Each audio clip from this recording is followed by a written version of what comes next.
The word villain carries an inherent weight, conjuring images of malice, destruction, and opposition to the hero's cause. But as storytelling evolves, so too does our understanding of what it means to be a villain. In many cases, the term has been applied too loosely, blanketing characters with complexities and motivations that extend far beyond the simple dichotomy of good versus evil. Where the heck did that come from? To be completely honest, I have absolutely no idea. I have been thinking, as I always do, back and forth thoughts about my most recent video that I recorded. Hopefully I post these in order, because sometimes I do not do that. Tighten up, Janelle. But I was thinking about the word villain. In my last recording, I decided to speak a little bit on something just real quick, short, sweet, to the point, about how I feel internally about words that were used against me, or words that were spoken against me to describe my character. And in certain conversations and narratives, people have at some point in their life spoken to me as if I was the villain, as if I was the person who indeed have caused such a catastrophic chain of events in their lives, to where now I have been labeled as a villain. When I think of the word villain, I think of complete animosity. I think of complete malice. I think of someone who genuinely is just angry, mad, evil, foul, selfish. Someone who has no regards for anyone but themselves. They're thinking, what do I get out of this? Which there's nothing wrong with that thought process. It just depends on how often you use it and who you use it against, because that's a whole conversation for a whole nother day. For this specific video, we're talking about the characteristics of a human being in modern society. Villains in modern narratives are no longer monolithic figures whose sole purpose is to thwart the hero. Instead, they often represent facets of humanity that are ignored, misunderstood, or suppressed. Now, the first character that comes into mind when I think of these words is my favorite. Don't care what you got to say about that, but yes, he is one of my favorites. Tomura Shigaraki. From My Hero Academia. At first glance, he is a villain. There's definitely no doubt about that. A destructive force seeking chaos. However, his backstory reveals layers of pain, neglect, and a need to be acknowledged. His actions may be reprehensible, but his motivations are deeply human, forcing us to grapple with the uncomfortable realization that we can understand and perhaps even empathize with his choices. It really scares me how much that I can relate with some of the villains from My Hero Academia. For those who do not know, that is an anime that is very popular right now. There are several movies that are out. A recent new movie just came out, if I'm not mistaken. What I've learned in my spare time of reading and deep diving down characters and how they're created and their backstories and what drives them, what motivates them to be this chaotic in a show. Obviously, the way the writer designs them to be, I've developed a thought that the term villain often overlooks the nuanced narratives of characters who oppose the protagonist for valid reasons. Tomura Shigaraki was neglected as a child. He wanted to be a hero. He wanted to be like the people that are now completely against him. But he has valid reasons as to why they're against him in the first place. It doesn't help that his grandmother is really a part of the circle of heroes. Now, we do know that there are villains who will be very traditional when it comes to their presence, where their characteristics, or just their character as a whole, will embody pure malevolence, and they will act without regard for morality or reason. But I have lately gone down this rabbit hole of a thought,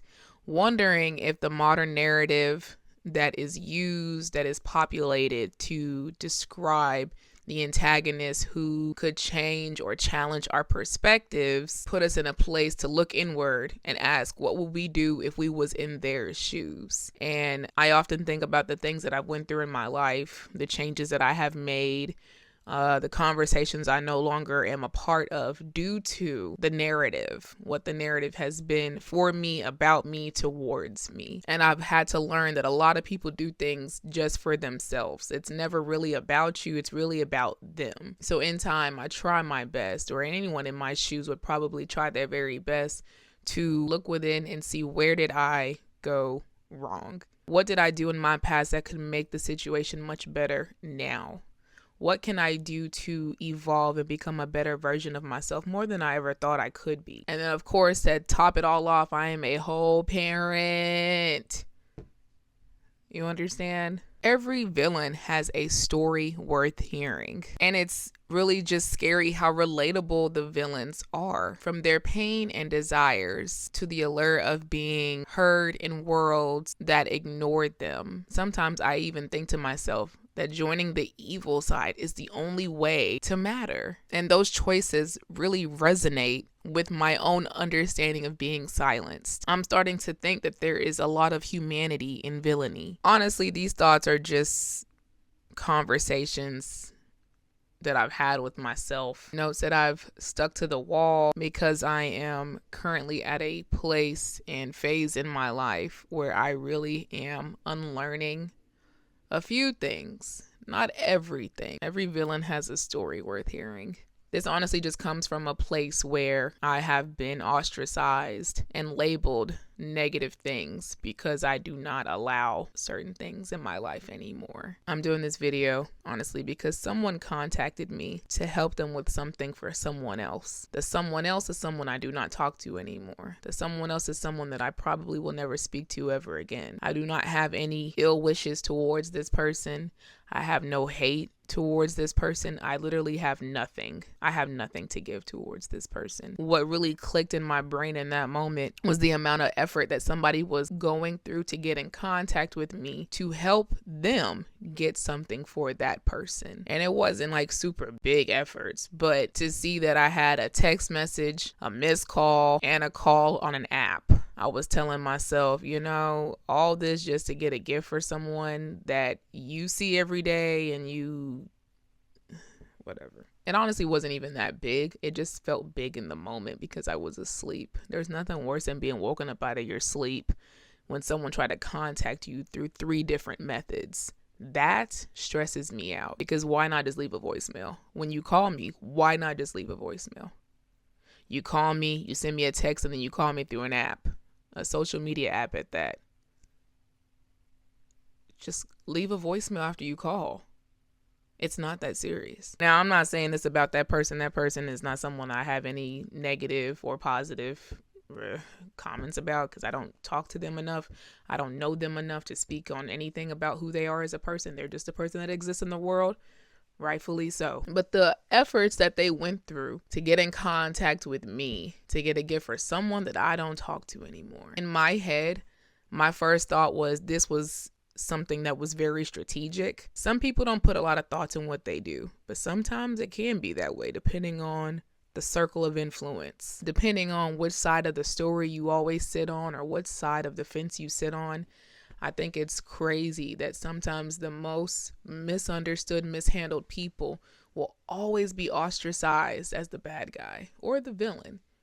And yet their story is so relatable to the masses. Their story makes so much sense. You peel back the layers of the story and their backstory and their current story and where they are now compared to where they were before they became this villain. You start to truly see everything that you need to see about why they are the way they are to begin with. This is more like a part 2 of the first video, because I really didn't get to go into a deep dive. I just kind of put my thoughts out there in video form versus paper form, because a lot of the things that I speak on are things that I've wrote about and think pieces that I've written on and read even other people's perspectives and articles, because as a writer, you oftentimes really do resonate with the characters that you create. And even if you don't 100%, they came from somewhere deep within you. I've always told myself that when I create something, it has to really be deep, like the connection, the storyline, everything about it that makes it a unique story to read for someone else, it has to start with what made me want to take it out from my womb and put it into the world in the first place. What makes this story so unique? What makes the hairs on the back of my neck and my arms stand up when I have these thoughts about the stories that I'm writing, right? It's a whole lot.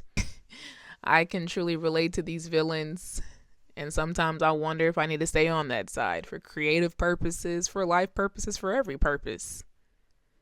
Should I be a villain? I've been labeled a villain. I've been labeled the evil source. Almost like I got the power somewhere within to create a malicious, nasty world for other people to experience. I don't know how I got the power like that. I'm over here chilling, minding my own business. I wouldn't know. But we can relate to good and bad characters, even if we do not agree with the character development. My focus with these videos, honestly, is to just continue to remember what it truly means to be a writer, to be a creative, because you're always looking from other perspectives no matter what. Even if it's not a good one, you still look from that perspective anyway. And now you have gained access to something in here that you would have never gotten just sitting there thinking with your normal thoughts. You gain a perspective, and now you have changed and transformed your own way of thinking into something deeper. And I'm telling you, it's a crazy path. It is not straight. There's so many zigzags. I mean, I'm still on my ball. It's really comfortable recording videos while I'm sitting on this. I can't explain it. It just feels great. If I had to leave this video with one footnote to really mush all of these words together, that you can either be the product of your environment or you can rewrite the destined future by learning from it. Now, is that to say that you'll be the villain or the hero? I have no idea, but I'm pretty sure that's something for you to decide. And either way it goes, you know I'm gonna always be like Nike and just do it. What about you?